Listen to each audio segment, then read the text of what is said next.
करू बाळासंगे गोपाळांचा मेळा असं म्हणणाऱ्या संतांची संतभूमी, जुलमी जातीयवादांच्या विरोधात दंड थोपून बंड पुकारणारा महामानव राष्ट्रपिता महात्मा ज्योतिबा फुले, चतुर्वर्ण व्यवस्थेचा चेंदा मेंदा करणारे लोक कल्याणकारी राजर्षी छत्रपती शाहू महाराज आणि भारताची राज्यघटना लिहून माणसाला माणसाची किंमत मिळवून देणारे भारतरत्न डॉक्टर बाबासाहेब आंबेडकर, माता जिजाई, माता अहिल्याई, माता सावित्रीबाई या सर्वच महापुरुषांना आणि महामातांना प्रथमतः अभिवादन करते। श्रोते हो, ज्यावेळी या भूमीमध्ये धर्म अधर्माचा मुखवटा एक होऊ लागला होता, पाप पुण्याचं व्यापारीकरण सुरू झालं होतं, अनेक वर्षांपासून चतुर्वर्ण व्यवस्थेखाली समाज पूर्णपणे दबला गेलेला होता। चार वर्णांमधनं 4000 जाती निर्माण झाल्या होत्या। माणसांपेक्षा दगड धोंडांना जास्त किंमत होती। नदीतल्या गोट्यांना गोट्यातल्या शेणाला आणि भोजनाच्या पंक्तीला भलताच भाव आलेला होता। सामान्य माणसांच्या, कष्टकऱ्यांच्या आणि अस्पृश्यांच्या अंगावरती कोड आलेले होते।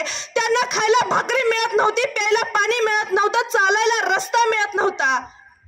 1 रुपयाचं नाणं एका ताटाप्रमाणे वाटत होतं आणि या सामान्य माणसांची ही अशी परिस्थिती निर्माण झालेली असताना इथल्या गोरगरिबांच्या व्यथा, वेदना आणि अश्रू यांची सल इथल्या नियतीला लागायला लागते आणि मग इथल्या गोरगरिबांचा कोंडलेला श्वास मोकळा करण्यासाठी एका महापुरुषाने जन्म घेतला आणि त्या महापुरुषाने इथल्या व्यवस्थेच्या छाताडावरती पाय ठेवून हजारो वर्षांपासून निर्माण झालेल्या विकारांच्या दऱ्या मुजवत विचारांचं वटवृक्ष निर्माण करण्याचं काम केलं। त्या महापुरुषाचं नाव म्हणजे बुद्धी सम्राट डॉक्टर बाबासाहेब आंबेडकर।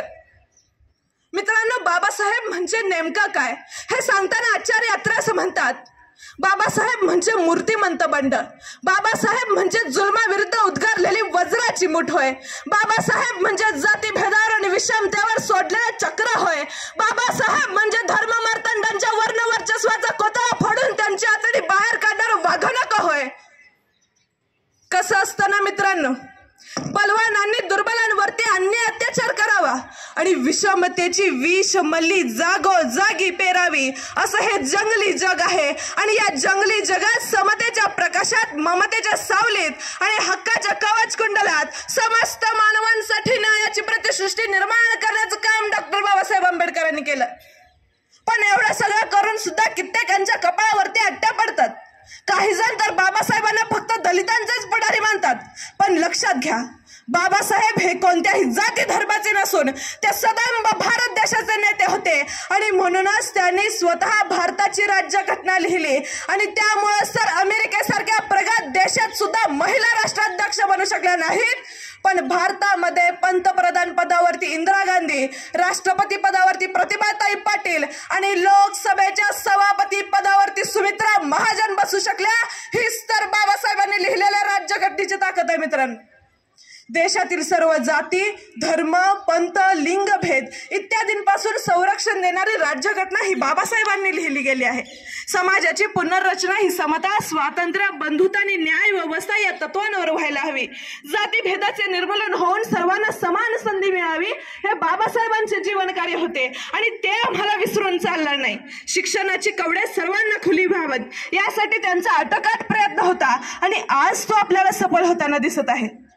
खरं तर बाबासाहेबांनी भारतीय संस्कृती व विचारधारा विचारात घेऊन रात्रंदिवस काम करून एक उत्तम, आदर्श व लवचिक ग्रंथ, त्या स्वतः आजारी असताना देखील 2 वर्ष 11 महिने 17 दिवस सातत्यानं समतोल विचारांची कल्याणकारी संविधान या देशाला अर्पण केले आहे आणि याच राज्यघटनेमुळे भारतातील राज्य व्यवस्थेला सदृढ, सक्षम, समर्थ बनवून प्रचंड ऊर्जा व शक्ती लाभली आहे आणि याच संविधानाच्या तत्वावर देशानं उचललेलं अत्यंत महत्त्वाचं पाऊल हे प्रेरक ठरताना दिसत आहे।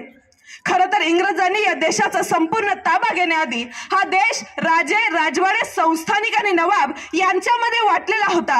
हजारो वर्षांपासून उच्च निस्तेच्या आणि जातीपातीच्या जोखडात अडकलेला होता। अशा सर्वच आघाड्यावर विखुरलेल्या देशाला स्वातंत्र्य, समता आणि बंधुता या त्रिसूत्रात बांधण्याचं काम संविधानाने केलं।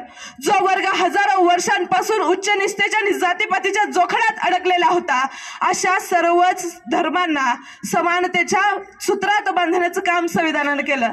खरं तर डॉक्टर बाबासाहेब आंबेडकरांना भारतात राजकीय लोकशाही बरोबरच सामाजिक आणि आर्थिक लोकशाही निर्माण करायची होती.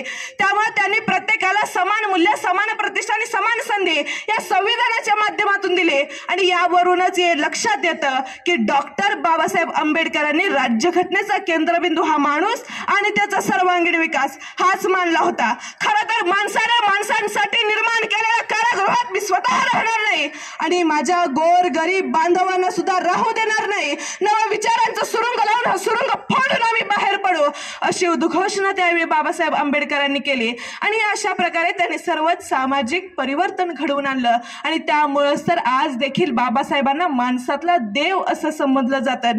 याचं कारण असं आहे की बाबासाहेब हे असे भूमिपुत्र होते ज्यांना मातृभूमीला बसणाऱ्या चटक्यांची जाण होती आणि त्यांच्या ओठांवर देशाच्या प्रगतीची गीता होती. आणि त्यामुळेच प्रत्येक भारतीय तरुणांना बाबासाहेबांच्या विचारांचा वसा आणि वारसा पुढे नेण्याची गरज आहे. त्यामुळे जाता जाता मी तुम्हा सर्वच तरुणांना एक संदेश देऊ इच्छिते. हे हात उत्सुकलेले दगडांच्या वर्षावाला रोखा ते लावा देशाच्या प्रगतीला. धन्यवाद. इथं बोलण्याची संधी दिल्याबद्दल मी सर्व शिक्षक, शिक्षकेतर कर्मचारी आणि संस्थेचे संस्थापक या सर्वांचेच आभार मानते. धन्यवाद.